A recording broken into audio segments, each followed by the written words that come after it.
All right. Hope everybody's doing well this morning. On a little bit later, just because it was a little bit wild morning. We actually woke up to a man walking down the street shooting birds, so that was interesting. And then we were kind of cleaning the house a little bit, getting ready. We've got some kids coming over, so you might hear some noise through this. And then, what else went on this morning? Lots of stuff, lots of good stuff. Anyway, what I thought I would talk about today was actually a question that I got asked. And by the way, if you guys have questions that you would like me to answer, you can send me an email to this email address and I'll cover it. I want to do a Q&A on Friday, so just covering the topics that you guys would like me to talk about and answering your questions. So if you have questions, send them to that email and I will go over them as best I can. For today, I'm going to be talking about fear of failure. So the last several videos have kind of been about creating this plan for yourself. And something we have to recognize when we start to create these plans is that there might be something that holds us back from actually achieving what we're setting out to do. And it kind of gets into this idea of fear of failure. And it's kind of an interesting thing because it's so deeply wired into us. Like, it's actually something that helped us evolve. And some of the people who have looked into this think it actually goes all the way back to when apes and monkeys were trying to avoid snakes. And so I actually had a really weird experience the other day. You might have saw on my Instagram, I posted a video of coming across a snake. And I mean, for the most part, the snake was pretty harmless. It was a garter snake. It was long, but it really possessed no threat to me at all. But when I stumbled onto it, I almost stepped on it and realized it. There was this really intense, deep-rooted feeling of fear that kind of bubbled up inside of me. It was a really interesting experience, and I think it really speaks to this idea of how hardwired fear is into us. So it's something to realize that fear has been necessary for our survival and our evolution. It's something that's helped us kind of become who we are. However, in today's society, it can be something that is completely debilitating as well. So it can really prevent us from being successful.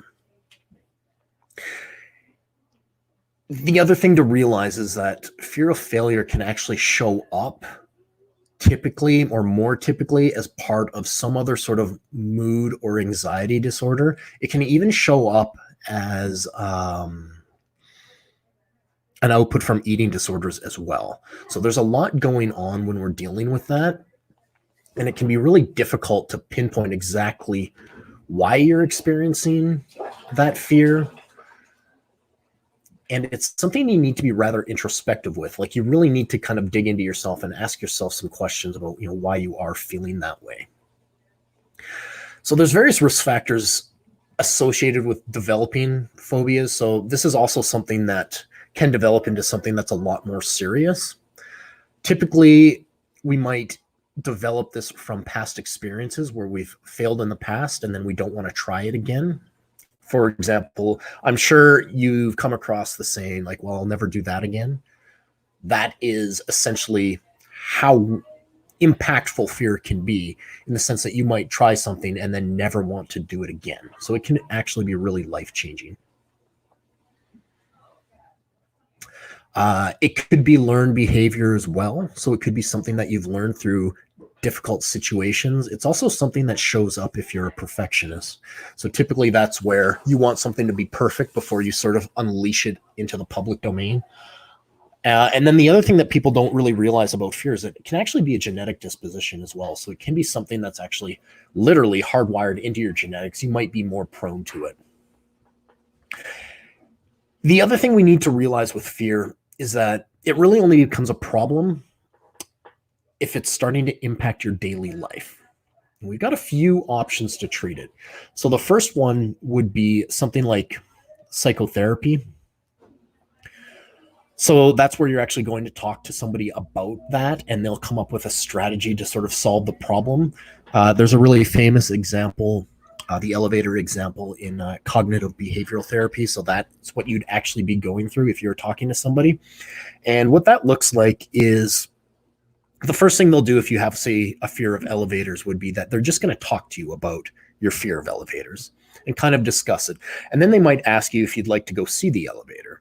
So maybe you actually just stick your head out the office and maybe you can see the elevator, or maybe you take a few steps down the hallway until you can see it. And then they might ask you if you want to get a little bit closer to it, to the point where maybe you walk right up to the elevator. And then there's also, they may ask you, well, do you want to touch it? You know, you might put your hand on the door or maybe hit the button, actually call the elevator, and the door's open. And, you know, maybe they have a bit of a response to that.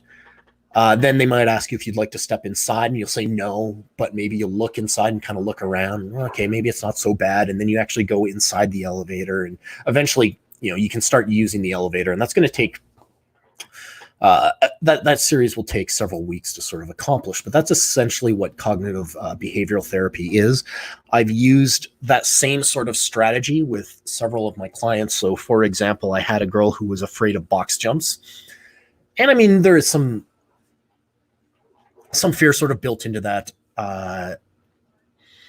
You know, for example, if you can't jump high enough, you might hit your shins on the box and then it's painful and not a pleasant experience. But what I did with her was we had a platform that you could actually lower down on the rungs. And what I did was, when I first sort of presented it to her, I knew how much power she had in her legs. So I knew what she'd be able to accomplish. But when I set it at that height, she just mentally, she couldn't overcome that fear of wanting to jump on the box. And she actually didn't even know she had a fear of jumping onto this box. So we'd lower it down and we were unsuccessful until the point where I actually just put the platform on the floor and asked her to walk onto it. So I got her to actually just stand on it. So she took a step and stood on it. And we did that for a few workouts. And then eventually I would put it up one rung. So it was like maybe not even an inch off the floor. Asked her to jump onto it. Some days she was successful. Some days she wasn't. It was almost like her feet were sort of stuck in cement or stuck in quicksand, and she was trying to jump out of it. But eventually, going through that process, you know, I would have her again just step up onto that 1-inch box and stand on it. And eventually we built up the confidence to be able to do that. And the reason that's important was because if something is silly or something, and I mean, it was sort of silly because we were laughing about it quite a bit. She was too. But if something as silly as jumping onto a box could prevent you from being successful within your workout, what are you going to do when something more important comes around? Maybe you need to ask for a raise. Maybe you're applying for a job. If you have that same sort of feeling, you're never going to succeed or accomplish some of the things that are going to be more important to you than, say, just jumping onto a box. So that's called cognitive behavioral therapy. There are medications that can help that I know absolutely nothing about, so I'm not going to talk about them. And then there's lifestyle changes, and that's the area that I work in primarily, especially as a strength and conditioning coach. So a lot of our post-workout and even our pre-workout recovery strategies work really well for dealing with fear of failure. Focusing on deep breathing and engaging your kind of trying to become more parasympathetic, that nervous system will help regulate your anxiety. Having regular exercise helps, and then coming up with a schedule will help as well. So one thing that I do with my clients who have a fear of failure is we actually build schedules based around whatever is most important to them or around their workout schedule. So a couple examples of that have been when I've been training university students and they're getting ready for their final exams. There's a lot of anxiety going around final exams. So a couple of things that I found worked out really well was managing your nutrition so that you're actually peaking during the time your exam is scheduled, and then planning your physical peak as well. So you've got nutritional and the physical peak to maximize the result on those final exams. And I wish I had followed up with those students that I worked with, because I would love to know what the result of their final exams were. But we can actually kind of create a schedule and sort of regulate our body so that we can optimize our systems to achieve the best results around whatever it is that is most important to you. So creating a schedule can be very powerful. So the next thing I'll talk about here is kind of how to adopt an idea of not being afraid to fail. So it's important to realize that with everything that we do, there's always a chance that we're going to fail. You're going to do one thing or the other. You're going to either fail or succeed. And facing that chance and embracing it builds this sort of courageous and a more rewarding life. So a couple of the ways that you can help to reduce the fear is by actually analyzing all the potential outcomes with what you're about to go do. There's this idea that fear of failure really bubbles up when there's a fear of an unknown. So if you think about all the potential outcomes that could occur, you'll be able to manage that fear a little bit better. So here's an example. This example is from jiu-jitsu. I don't know a single jiu-jitsu competitor that hasn't felt an immense amount of anxiety prior to a competition. But something you can think about to deal with that example would be, what's the worst possible outcome? Now, there are referees involved in jiu-jitsu matches, so the chances of dying are actually pretty low. So the worst possible potential outcome, or at least with a higher degree of possibility, would be that you lose the match. Now, there's a few different ways to lose a match in jiu-jitsu. One of them being forfeit, so you didn't even show up for the match, or you decided not to have the match. There's losing by points, where somebody gets a advantageous position on you and they gain more points than you gained. Or there's by submission. Now, with submission, there could be some potential physical harms, but remember that you have the option to tap out at any point in the match. So you don't need to fear injury when you're competing in jiu-jitsu. So you want to analyze all those potential outcomes. Now, those are all negative potential outcomes, right? You could potentially lose the match, and those are ways in which you could lose. So what you want to do is also think about the other side of that. You want to think about the positive side. All of those things that I just discussed are also ways where you could actually win the match.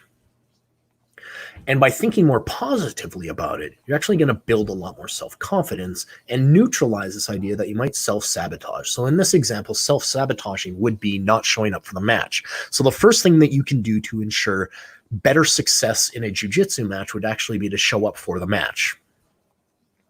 Now, that seems kind of silly, and it's supposed to, but it creates, that's sort of the small step in having a more positive outlook on this scenario. So once again, think about those worst case scenarios, and then think about what the best case scenario would be and weigh them against yourselves, and what's going to give you the greatest degree of success.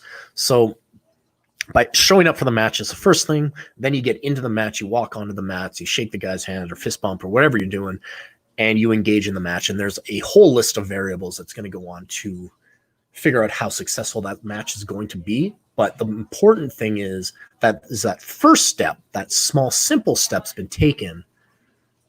And that's the first thing that you're going to need to actually garner some measure of success. The other thing that you can do is have a contingency plan. Now, having a plan B is a great idea as well. It works really well in like workplace environments. With this jiu-jitsu example, a contingency plan might be, I'm going to show up for my first match. I'm going to do the match, and then I'm going to self-evaluate how I felt and how that match went. And then I'll decide if I want to do my next match. So that's been my contingency plan with pretty much all of my jiu-jitsu tournaments. And in all of my jiu-jitsu tournaments, I have never decided not to show up for the second match. So that was essentially my contingency plan. Typically what happens when you do a match, is you sort of shake off all the nerves, and you suddenly become a little more confident in the idea that, you know, the worst possible scenario is probably not going to happen, or is either not that bad. So having a contingency plan can really help you move forward with the rest of your sort of goal setting hopes. So I talked about setting small goals. So that's one way we can sort of stop living in fear. And then the next thing you can do is actually visualize. So I kind of got into that a little bit with that jujitsu example, and sort of go through what the worst case scenarios would be and how that might be and how those might play out, but also go through the positive side of things and how those could play out. You always want to finish with the positive side as well. And that's really what will help motivate you to keep going forward. So like I said, create small goals first that are going to create momentum towards your larger goal that may be giving you that sort of fear of failure. And that's going to help boost your self-confidence.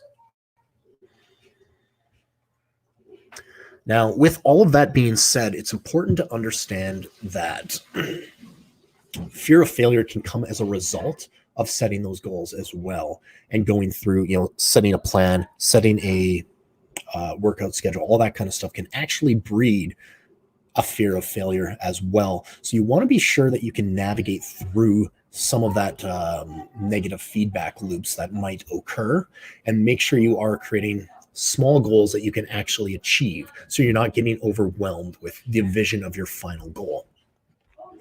The other thing to understand is that if things get bad, like really bad, if you're getting a lot of negative thinking, it can have a lot of really consequential health problems, especially extreme causes, which could give you a lot more issues down the road. And then also, a lot of this has to do with positive thinking and having a positive effect on reducing your stress. And it's important to consult proper healthcare professionals around those areas if you do have a serious problem. So for example, if you do need to see a psychotherapist, make sure you're seeing a good one. If you do need a workout plan, then make sure you're talking with a qualified healthcare professional and personal trainer. So some of the key points that I'm hoping you'll take away from this are things like, all of us are going to go through that fear of failing process, but we can't let that stop us from moving forward. Fear of failure can have several causes and is typically the root of some bigger cause. For example, childhood events that we're carrying through to adulthood. And it's also important to realize that we always have a choice. So that ultimately the choice is up to you if you're going to act afraid or choose to be courageous. Start by setting small goals that will help build your confidence, and learn how to explore and evaluate all the possible outcomes rationally, and develop a contingency plan around that. Positive thinking is something that you have to practice. It's simply not good enough to surround yourselves with, you know, internet memes and positive vibes and that kind of stuff. It's something you actually have to practice doing. So it's not something that's going to happen overnight, but it will help you move forward slowly but steadily. And eventually you will be able to overcome your fear of failure. And that is really all I had for today. So just a short video. Like I said, tomorrow I'd like to do a Q&A. It was quite successful last week. So if you've got a question or a topic you'd like me to cover, send me an email to this email address, or comment under one of my videos with what your question is, and I'll look to address it. Other than that, I'm going to go get my workout done, but thanks for watching, and I hope you all have a great day.